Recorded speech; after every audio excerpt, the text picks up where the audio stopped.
Hola y bienvenidos a Crónicas Excepcionales. Para que no tengan que descifrarlo por sí mismos, admitiré de entrada que yo, Tom Collins, mis padres tenían sentido del humor, soy un tipo extraño.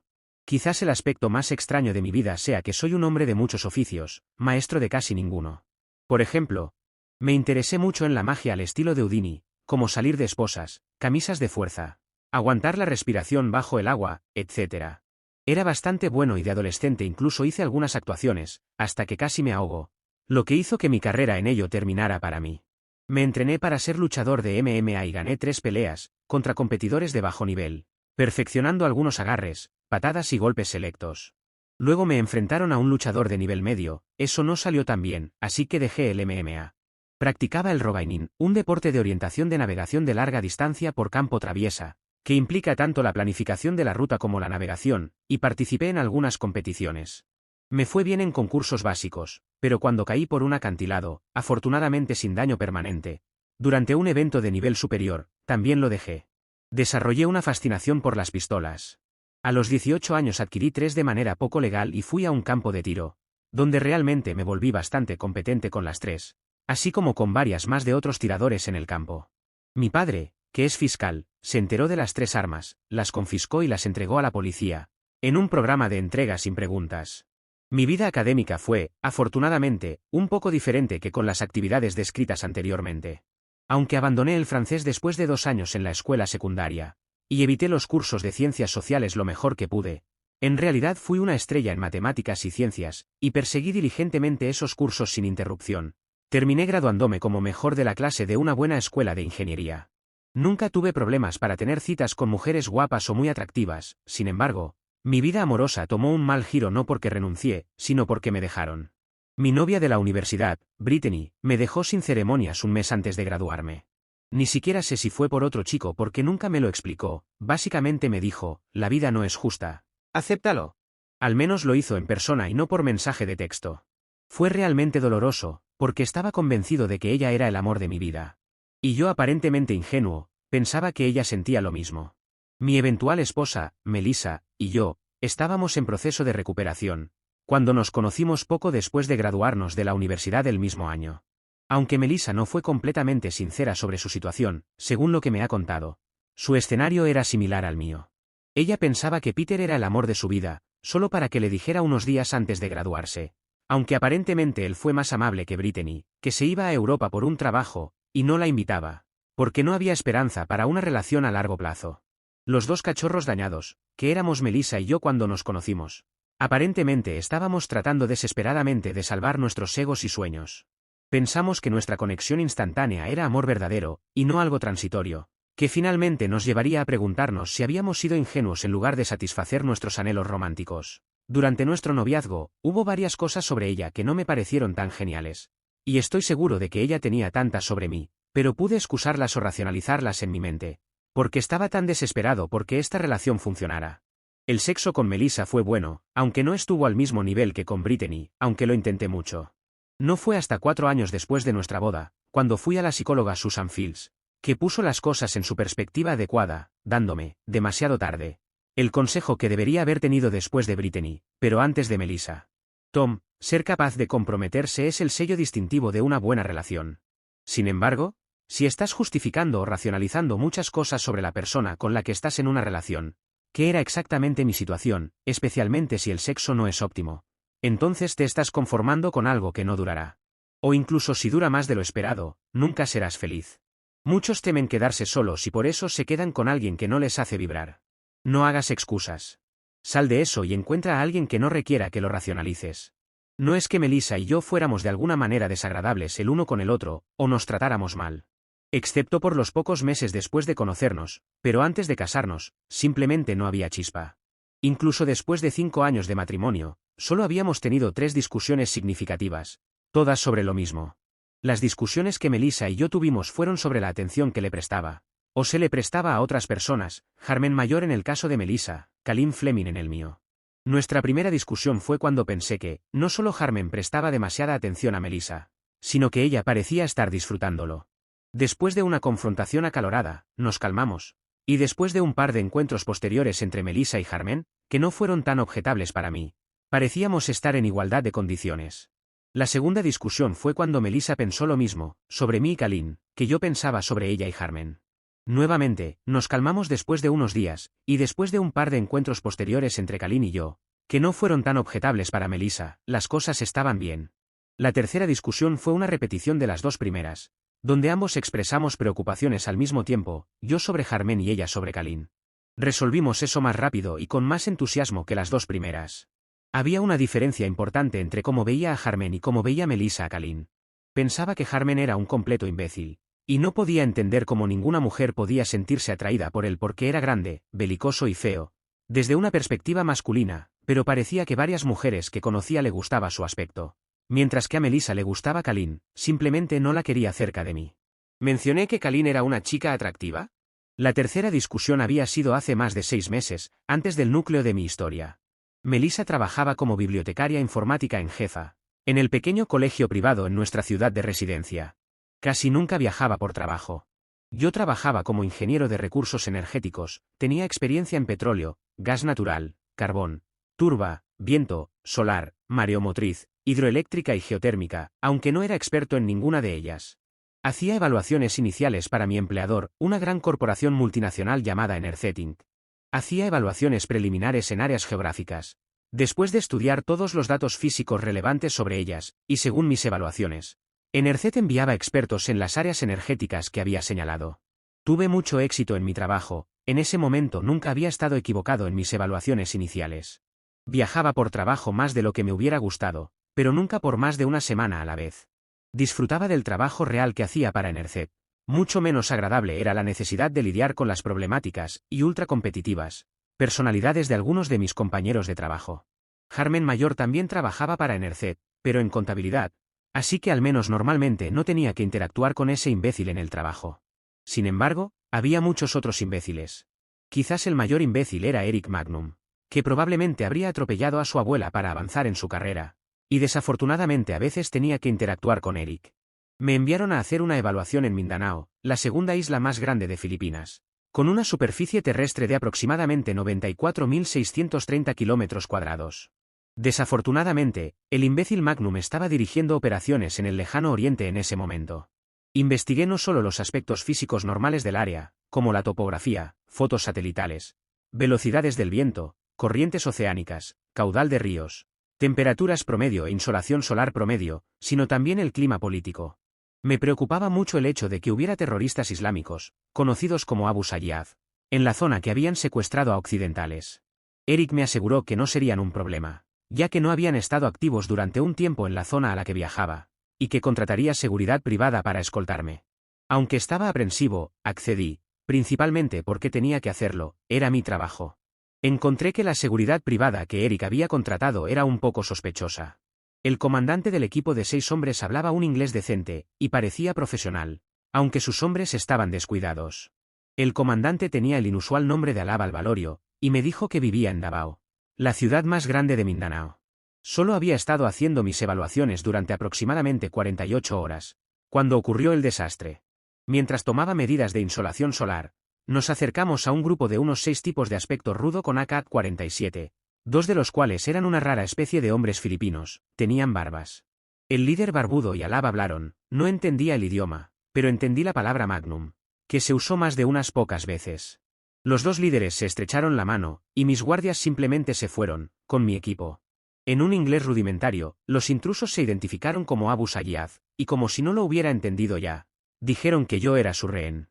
Caminé con mis captores por la selva tropical unas 6 horas, con algunas pausas, antes de llegar a un recinto con una casa destartalada y un par de edificios auxiliares.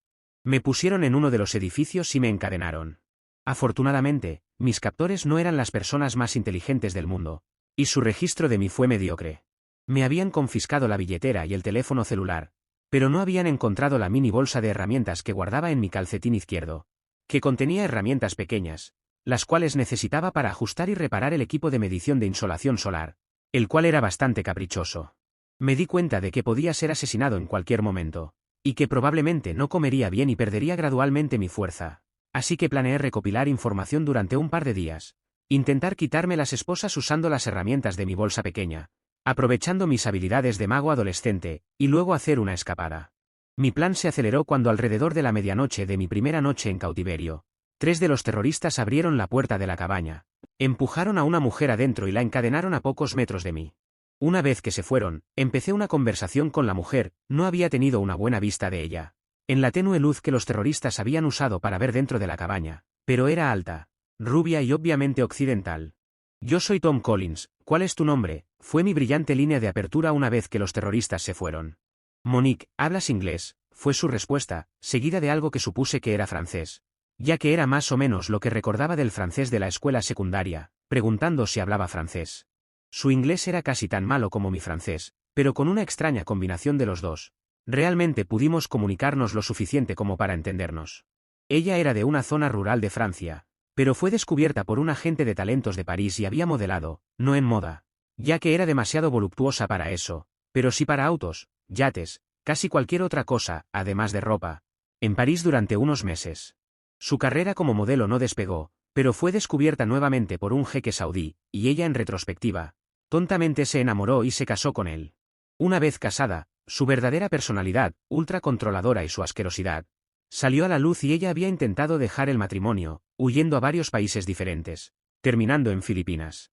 Estaba convencida de que su esposo la había localizado, y era responsable de su captura por Abu Sayyaf.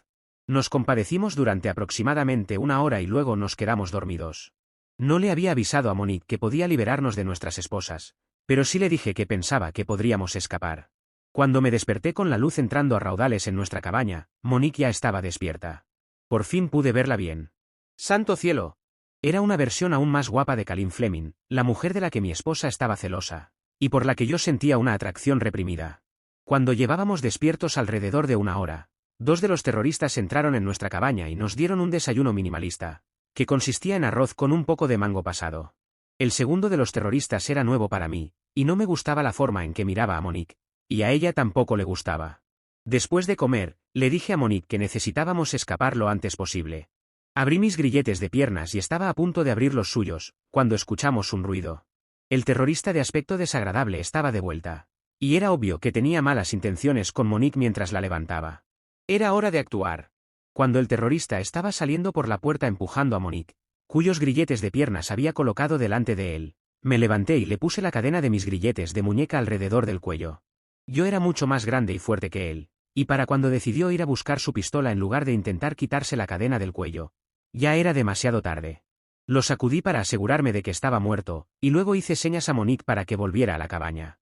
Encontramos la llave de los grilletes en su bolsillo, lo que facilitó quitarnos los grilletes de muñeca. Sacamos algunos pesos filipinos de sus bolsillos y su pistola, y un cuchillo enfundado de su cinturón. Examiné la pistola y me resultaba familiar.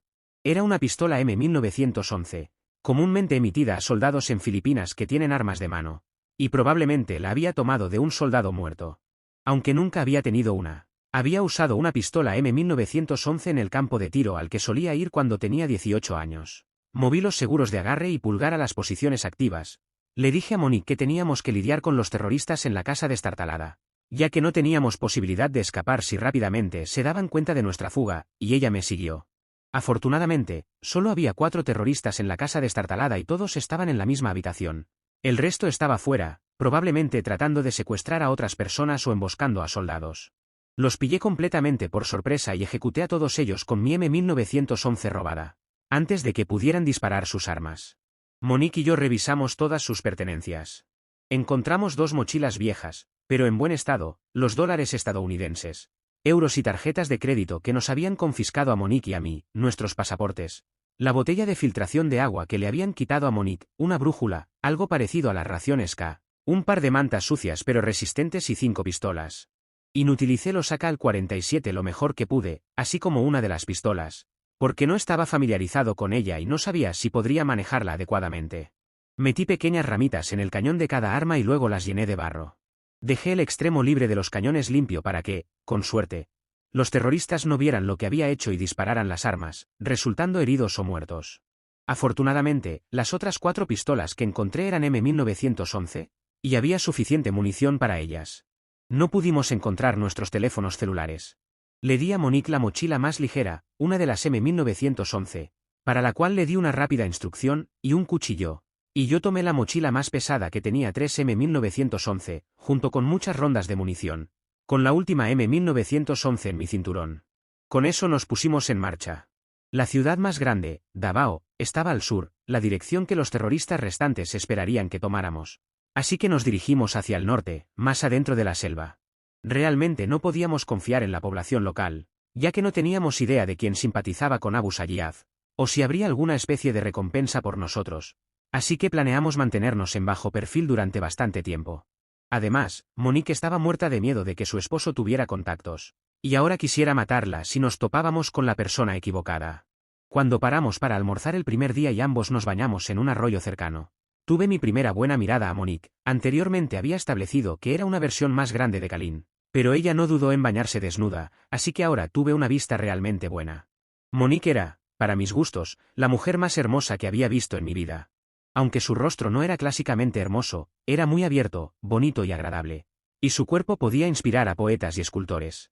Medía 1,80 metros de altura, solo 8 centímetros menos que mi altura de 1,88 metros. Pesaba 65 kilogramos, con un trasero perfecto, muslos esculpidos, una cintura esbelta, caderas anchas y senos grandes. Me sorprendió mirándola y sonrió. En un francés, mezclado con el inglés, me preguntó si nunca había visto a una mujer desnuda antes. Mi respuesta, también en ese nuevo dialecto, fue, nunca una tan hermosa como tú. Le encantó eso. Monique y yo nos acostumbramos rápidamente a vivir de la tierra, y a encontrar lugares para poner nuestras mantas para evitar insectos u otros animales. Incluso nos acostumbramos más rápidamente a vivir juntos. Aunque es probable que Monique no sintiera la atracción instantánea hacia mí que yo sentía por ella. Después de unos días quedó claro que estaba casi tan enamorada de mí como yo de ella. A menudo me llamaba mi héroe seguido de un beso en la mejilla, lo que inevitablemente me hacía sonrojar. La sexta noche de nuestra fuga, las cosas cambiaron. Monique dejó claras sus intenciones cuando pasó sus manos por mi cuerpo, mientras me lavaba la espalda en un arroyo antes de irnos a dormir esa sexta noche. Movió su manta justo al lado de la mía y en mi traducción de lo que dijo fue, ¿no me consideras atractiva, Tom? Aún no has intentado nada conmigo y estoy aquí a tu merced. Miré fijamente sus ojos y respondí, no quiero tener sexo, quiero hacer el amor contigo. Eres todo lo que quiero en una mujer, valiente, inteligente, divertida y sexy como ninguna otra.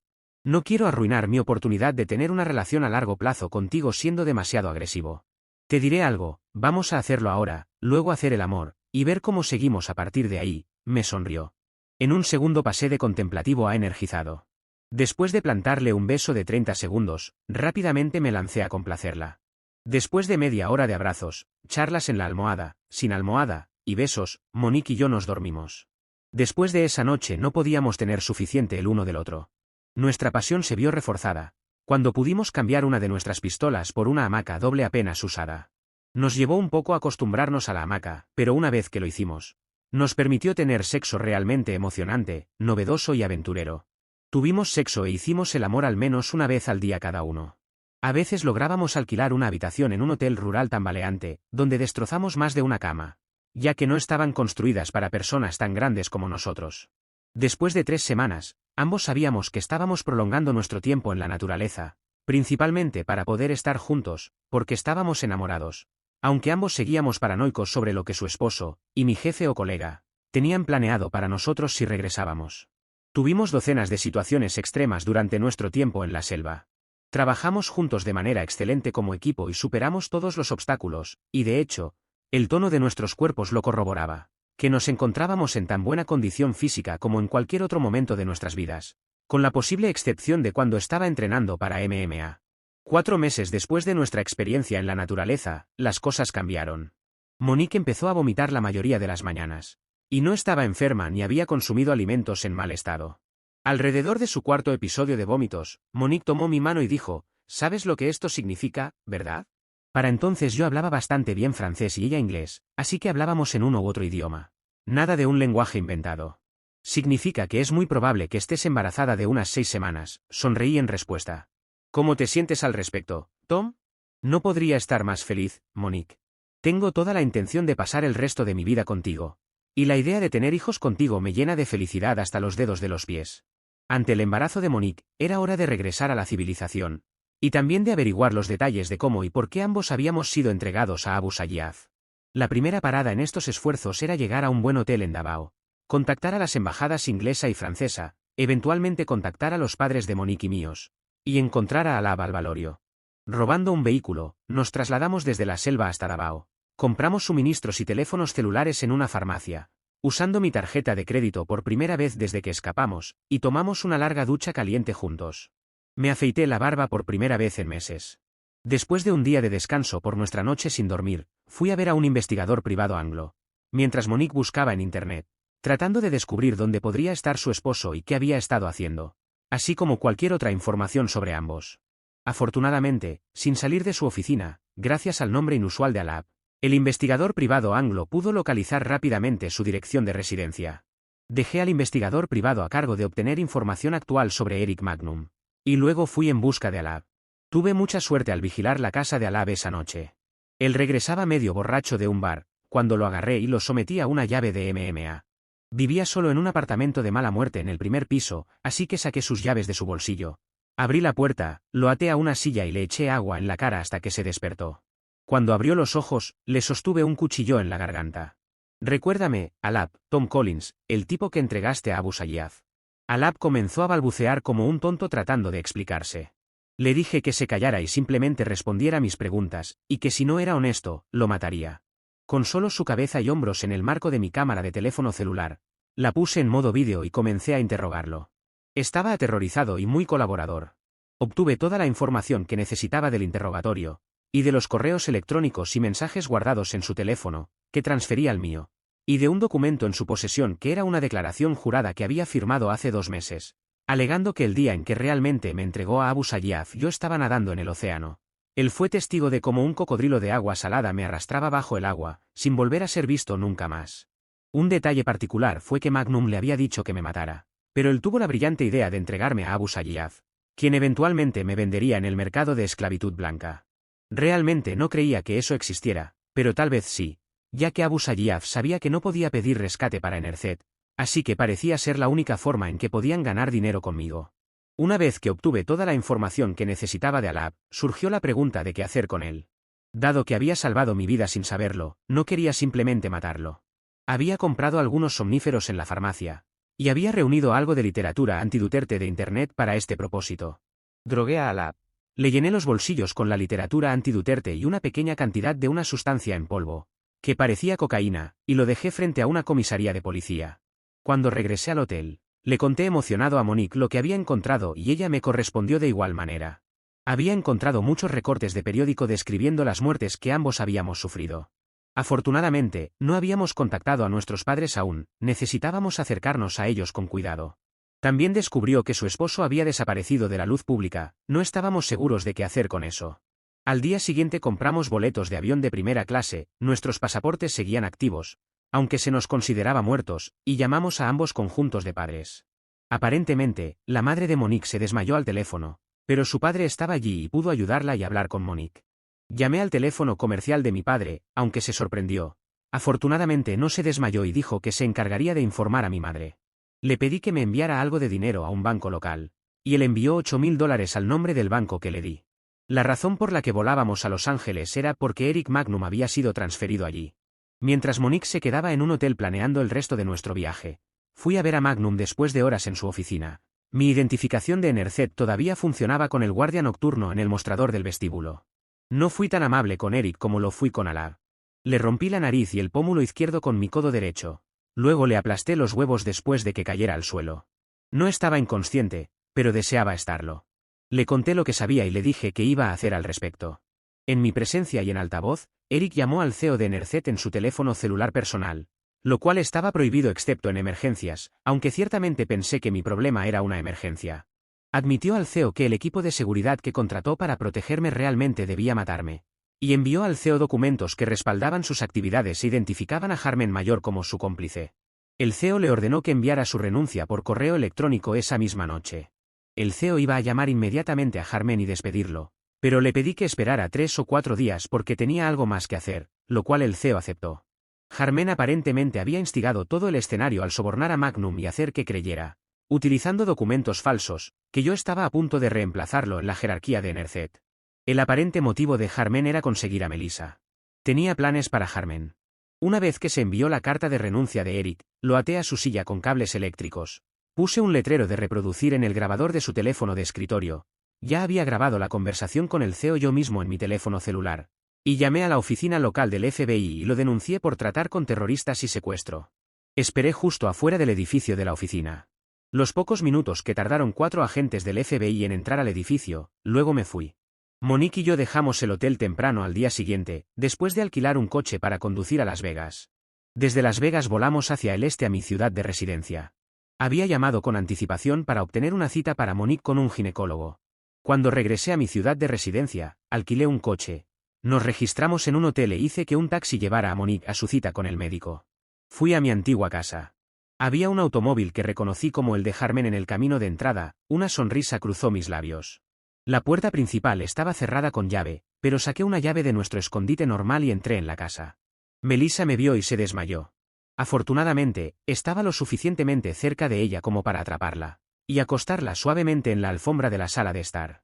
Entonces mi esperanza más querida se hizo realidad. Harmon entró en la sala de estar desde la cocina. Harmon es más grande que yo y quizás incluso más fuerte, pero tenía 3 cosas a mi favor: la sorpresa, la ira bordeando con rabia controlada, y mis habilidades de MMA que seguí practicando a lo largo de los años y nunca perdí.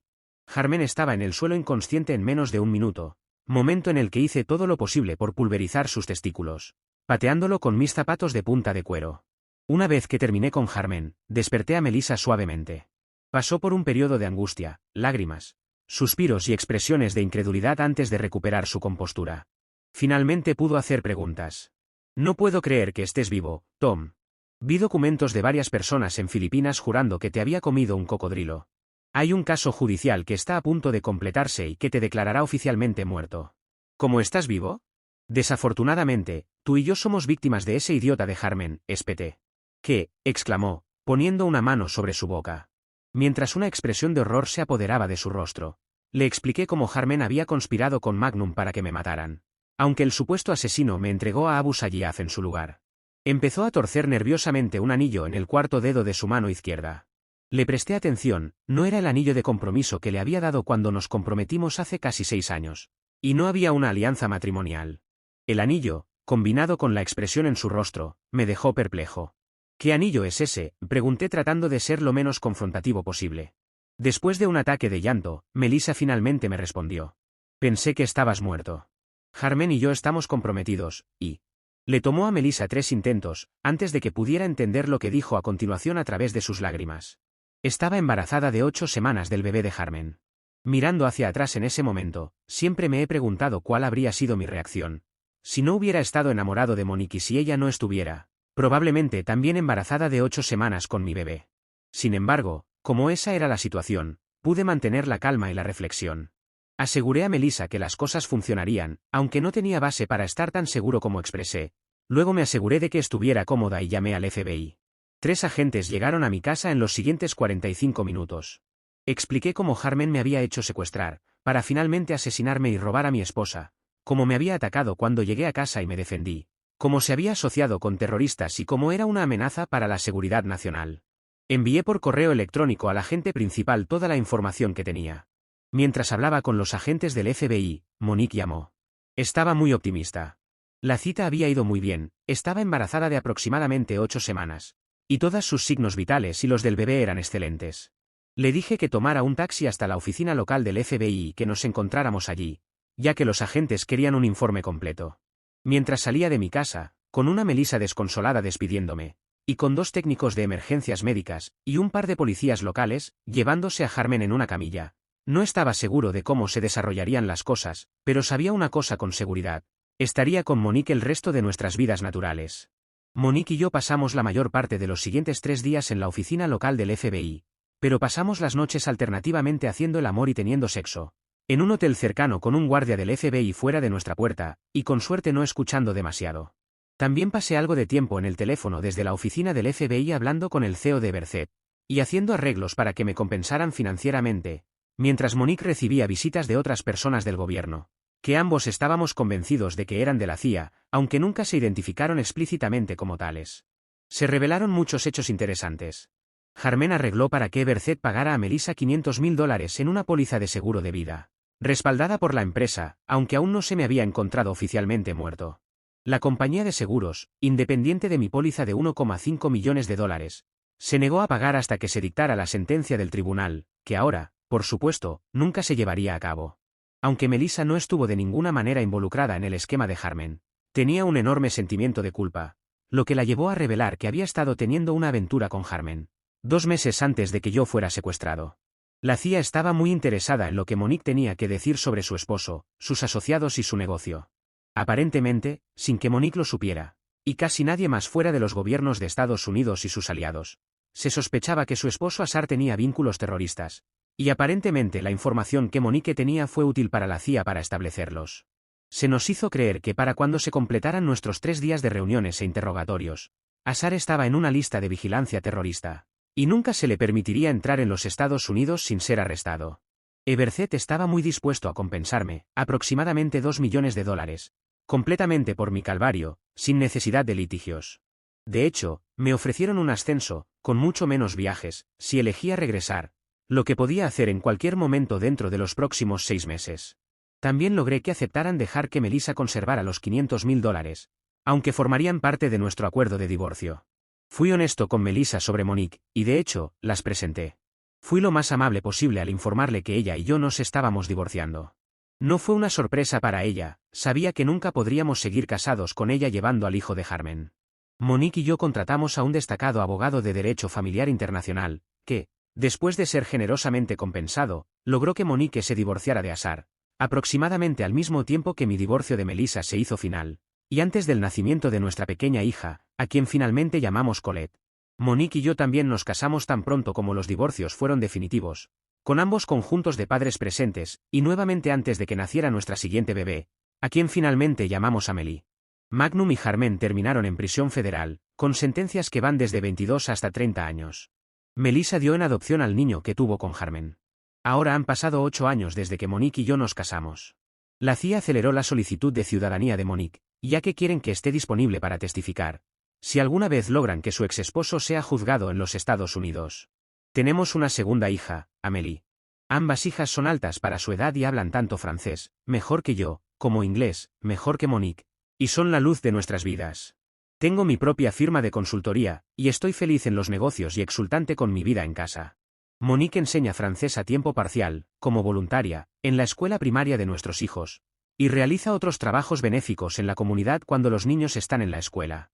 Ya no estoy en contacto con Melissa, pero por rumores supe que se casó hace algunos años, y espero que no se haya conformado en ese tiempo. Bueno, al final resultó que la esposa le estaba siendo infiel, algo que se sospechaba desde un principio. El plan del amante no resultó como esperaba, y terminó recibiendo todo el peso de la venganza. Al igual que el otro compañero de trabajo, que tampoco le caía muy bien al protagonista. Algunos pensarán que Melissa merecía más castigo, pero lo cierto es que el matrimonio que tenían entre ellos no era más que uno por conformidad, por lo que tampoco ella actuó como en otras historias de forma tan cruel. Aunque un poco de la parte mala se la llevó Melissa con todo esto, con su amante y el hijo. De todas formas, se puede decir que es un final mixto, que intenta conformar a los que querían una venganza, pero también a los que no, y aunque ella ya lo engañaba desde antes de creer que su esposo había muerto. Lo cierto es que ese matrimonio debería haber terminado porque no eran compatibles. Además, él tampoco se comportó tan bien, al tener un amorío con Monique. Si te ha gustado esta historia, llena de acción e intriga, no olvides dejar un me gusta y un comentario. Y obviamente, una suscripción para no perderte ningún vídeo.